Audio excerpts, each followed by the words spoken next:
নারী। নারী মানে মা। নারী মানে বোন। নারী মানে স্ত্রী। নারী মানে প্রেরণা। নারী মানে আশ্রয়। নারী মানে সেই শক্তি যে নিঃশব্দে একটি পরিবারকে আগলে রাখে। নারী মানে সেই হৃদয় যে নিজের কষ্ট লুকিয়ে অন্যের মুখে হাসি ফোটায়। নারী মানে সেই সাহস যে ঝড়ের মাঝেও ভেঙে পড়ে না, বরং ঘরকে স্থির রাখে। কিন্তু প্রশ্ন হলো, যে নারী সবার যত্ন নেয় তার যত্ন কে নেয়? যে নারী সবার শক্তি, তার নিজের শক্তির উৎসটা কতটা সুরক্ষিত? যে নারী পুরো পরিবারকে আগলে রাখে, দিন শেষে আয়নার সামনে দাঁড়ালে তিনি কি নিজেকে চিনতে পারেন?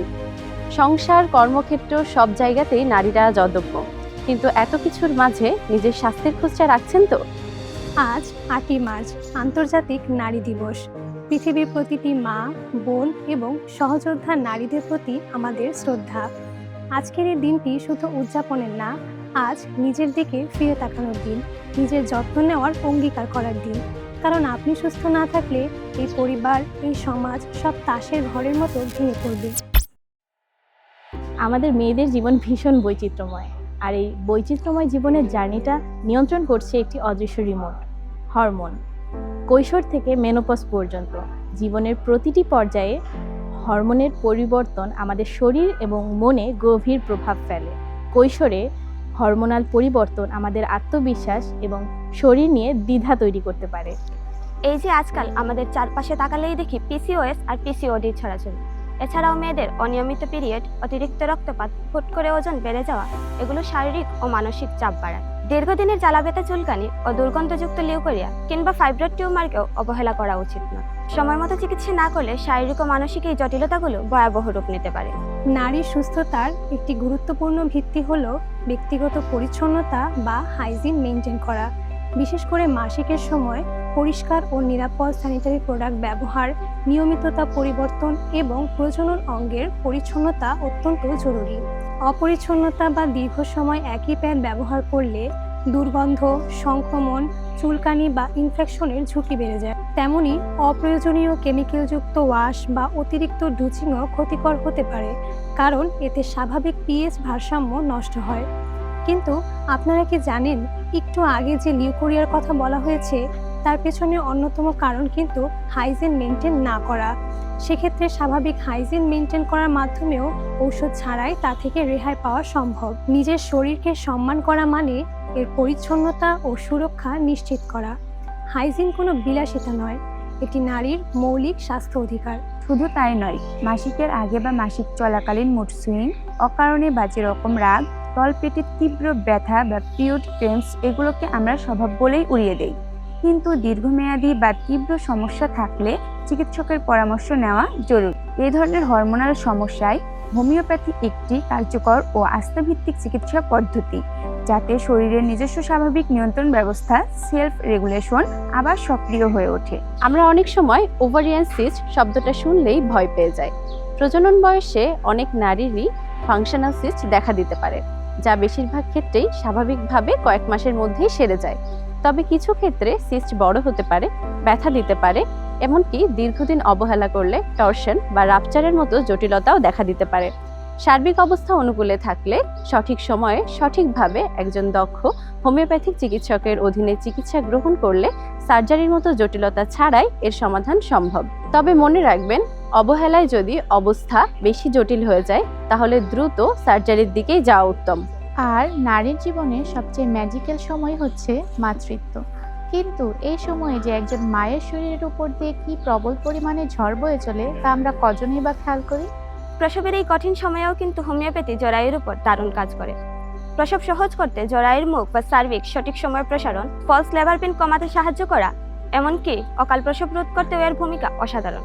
এখানেই শেষ নয়, প্রসব পরবর্তী অতিরিক্ত রক্তক্ষরণ নিয়ন্ত্রণ থেকে শুরু করে প্রসবের ক্লান্তি ও ব্যথা সহ্য করার ক্ষমতা বাড়ানো, প্রসবের পর জরায়ুর ক্ষত দ্রুত শুকাতে এবং পোস্টপার্টাম ডিপ্রেশনের ক্ষেত্রেও হোমিওপ্যাথি ভালো কাজ করে। আপনাদের একটা গুরুত্বপূর্ণ বিষয় জানা উচিত, প্রসূতি মা ও নবজাতকের স্বাস্থ্য সুরক্ষায় হোমিওপ্যাথি নিঃসন্দেহে সবচেয়ে ফলপ্রসূ চিকিৎসা ব্যবস্থা। এটা আপনারা অনেকেই জানেন না বা মানতে চান না। শুধুমাত্র ক্রিটিক্যাল সিচুয়েশনেই আপনারা অন্যান্য চিকিৎসা ব্যবস্থাকে বিকল্প হিসেবে ভাবতে পারেন, কিন্তু সার্বিক বিবেচনায় হোমিওপ্যাথিকেই আপনার প্রথম প্রায়োরিটি লিস্টে রাখা উচিত। এছাড়াও গর্ভকালীন মায়েদের মর্নিং সিকনেস, বারবার বমি ভাব, অপারেশন বা প্রসব ভয়, গর্ভকালীন মৃত্যু ভয়, বারবার মিসক্যারেজ ইত্যাদি বিষয়গুলোতেও হোমিওপ্যাথি আপনাকে আনপ্যারালালড সমাধান দিতে পারে। তবে মনে রাখবেন, হোমিওপ্যাথিতে কিন্তু শুধুমাত্র রোগের ভিত্তিতে চিকিৎসা দেওয়া হয় না। একজন অভিজ্ঞ হোমিওপ্যাথিক চিকিৎসক আপনার পুরো কেস হিস্ট্রি নিয়ে আপনাকে সঠিক ও উপযুক্ত ঔষধ নির্বাচন করে দেবেন। যদি কেউ শুধুমাত্র আপনার রোগের নাম শুনেই ঔষধ দিতে চায়, তাহলে সাবধান। এছাড়াও ঘরের বা পরিচিত অন্য মায়েদের প্রেসক্রিপশন দেখেও নিজে নিজে ঔষধ খাবেন না। আজকাল অনেক জায়গায় সি সেকশন বা সিজারিয়ান ডেলিভারি বেশি হয়, তবে এক্ষেত্রে কিছু বিষয় মনে রাখতে হবে। ফিটাল ডিস্ট্রেস বা প্লাসেন্টা প্রিভিয়ার মতো পরিস্থিতিতে, অর্থাৎ বাচ্চার পজিশন যদি ঠিক না থাকে কিংবা কন্টিনিউয়াস ব্লিডিং হতে থাকে, এরকম পরিস্থিতিতেও হোমিওপ্যাথি ভালো কাজ করে। তবে জরুরি পরিস্থিতিতে সার্জারির জন্য মানসিক প্রস্তুতি রাখতে হবে। আপনার ডক্টর যদি জরুরি মনে করেন, তবে তাৎক্ষণিকভাবে হসপিটালাইজ হওয়ার পরামর্শ দিতে পারেন। শুধুমাত্র ভয় কিংবা অপ্রয়োজনীয় কারণে সি সেকশন বা সিজারিয়ান করা চিকিৎসা বিজ্ঞানের দৃষ্টিতে মোটেও উচিত নয়। এতে শুধু খরচই নয়, সংক্রমণ ও রক্তক্ষরণের ঝুঁকিও বাড়ে। তাই সঠিক কারণ ও ডাক্তারের পরামর্শ ছাড়া আমাদের সি সেকশন করা উচিত নয়। আপনারা কি জানেন, একজন মা যখন তার সন্তানকে বুকের দুধ পান করান, তখন তার শরীর থেকে প্রতিদিন গড়ে 450 থেকে 500 কিলোক্যালোরির অতিরিক্ত শক্তি খরচ হয়? শুধু শক্তি নয়, শিশুর পুষ্টি যোগাতে মায়ের শরীর থেকে প্রচুর ক্যালসিয়াম চলে যায়। মা যদি এই সময়ে পর্যাপ্ত ক্যালোরি, ভিটামিন ডি আর প্রোটিন না পান, তবে তার হাড়ের ঘনত্ব বা বোন মিনারেল ডেনসিটি কমে যায়, আর বয়স বাড়লে দেখা দেয় তীব্র হাড় ক্ষয় বা অস্টিওপোরোসিসের ঝুঁকি। তাই মাতৃত্বকে শুধু আবেগ দিয়ে নয়, সচেতনতায় বিবেচনা করা উচিত। নারীর উপর সামাজিক এবং পারিবারিক চাপ থাকে। মাল্টিটাস্কিংয়ের চাপে পড়ে সংসার এবং ক্যারিয়ারের মাঝে ব্যালেন্স করতে করতে তারা আজ বার্নআউটের শিকার। সামাজিক বৈষম্য, মত প্রকাশের সুযোগের অপর্যাপ্ততা এবং পারিবারিক অসহযোগিতা এসবই নারীর লং টার্ম এনজাইটি ও ডিপ্রেশনের মূল কারণ। আর সন্তান জন্মের পর পোস্টপার্টাম ডিপ্রেশন, অনেকে তো এটাকে ন্যাকামে বলেই উড়িয়ে দেয়। দীর্ঘস্থায়ী দুঃখবোধ, অপরাধবোধ, কান্নাকাটি, আগ্রহহীনতা, সন্তানের সঙ্গে সংযোগ সমস্যা, এমনকি কেউ কেউ আত্মহানির কথাও চিন্তা করে। মানসিক স্বাস্থ্যের এই অবস্থা অবহেলার বিষয় নয়, চিকিৎসার প্রয়োজন। আবার যখন মেনোপজ আসে, প্রজনন ক্ষমতা শেষ হওয়ার এই অধ্যায়টা জীবনের শেষ নয়, বরং নতুন শুরু।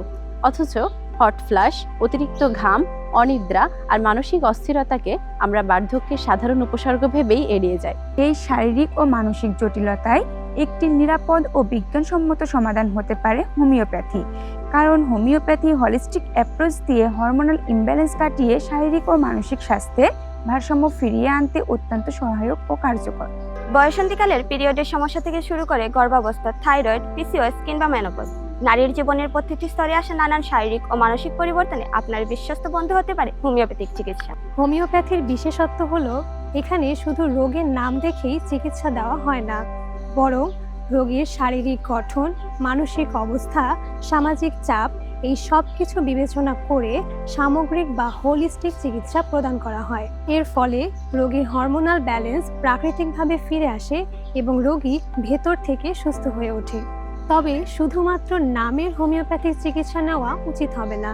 একজন যোগ্য ও অভিজ্ঞ হোমিওপ্যাথিক চিকিৎসক নির্বাচন করুন এবং তার অধীনে ধৈর্য সহ চিকিৎসা নিন। চিকিৎসক নির্বাচনে সতর্ক হন, কারণ শুধুমাত্র সার্টিফিকেট আর নামের আগে ডাক্তার থাকলেই সবাই প্রকৃত চিকিৎসক হতে পারে না। চিকিৎসক নির্বাচনে ভুল হলে আপনার উপকারের চেয়ে ক্ষতিই বেশি হবে। শরীর ও মন একে অপরের পরিপূরক। আপনার শারীরিক এবং মানসিক স্বাস্থ্যের ভারসাম্য প্রয়োজন। আজকের এই বিশেষ দিনে আমাদের নারী সমাজের প্রতি বিশেষ অনুরোধ থাকবে, নিজের স্বাস্থ্যের অবহেলা করবেন না। নিজের স্বাস্থ্যের ব্যাপারে লজ্জা বা দ্বিধা ঝেড়ে ফেলুন। নিজের কষ্টের কথা বলতে শিখুন। নিজের স্বাস্থ্যের যত্ন নেওয়ার অঙ্গীকার করুন আজই। প্রয়োজনে একজন অভিজ্ঞ হোমিওপ্যাথিক চিকিৎসকের পরামর্শ নিন। মনে রাখবেন, পরিবারকে ভালোবাসার প্রথম শর্তই হলো নিজেকে সুস্থ রাখা। আজকের এই নারী দিবসে হোমিওকথন পরিবারের পক্ষ থেকে পৃথিবীর সকল মা, বোন এবং সহযোদ্ধা নারীদের জানায় সশ্রদ্ধ সালাম। নারী হিসেবে শক্তিশালী থাকুন, সুস্থ থাকুন এবং হোমিওকথনের সাথেই থাকুন।